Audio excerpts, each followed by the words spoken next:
of Government at Georgetown University School of Foreign Service right here in Doha. And next to me, Louay Safi, a member of the Syrian National Council. Gentlemen, I know you were both listening to that. Louay, let me start with you, because the message here, I guess, is to undermine the struggle that is happening on the ground. You know, he says it will take time, but we will crush the rebels. We are moving forward. This is a terrorist activity.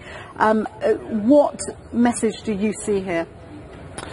Well, to me, this is a repeat of the early narrative by the regime, by the government, about fighting terrorism and defending the people. Of course, this is an opportunity for him to tweak a bit this message, and as you know, as you noted, and your reporter in Lebanon, that this is really a well-scripted interview conducted by a station that he owns through his partner Rani Makhlouf. I mean, he's obviously trying to lay to rest the speculation about whether his regime is crumbling or, in fact, about his whereabouts, because he hasn't been seen since his security officials were killed in that bombing last month. Well, I mean, he of course, he lives in a fortress. Anyone who knows where he lives in a place that's surrounded by many divisions of the Republican Guard. He is using artillery to shell the city from the mountain, from Qasyun, the mountain overseeing the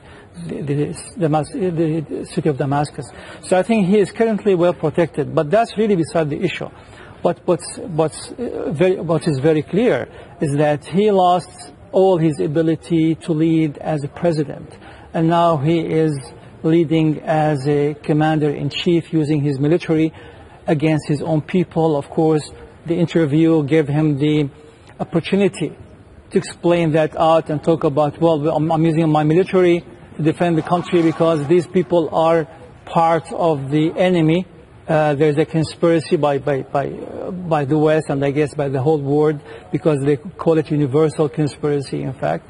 And so I think he is trying to justify the use of overwhelming military force against population centers, not any centers. I mean, this is the capital that is being shelled today through lately fixed wing fighter jets that have been bombarding different suburbs and neighborhood of Damascus. Just one last quick question to Louay, because I see that the ex-Syrian National Council member Bashar Assad is saying that opposition groups are no longer able to face the challenges on the ground.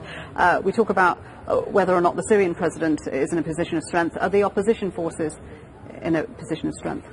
Well, in fact, opposition forces have been making progress as well on the ground.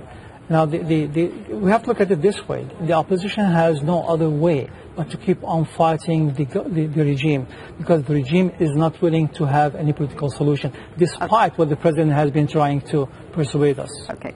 Gentlemen, interesting stuff. Thank you very much indeed for joining us. Louay Safi.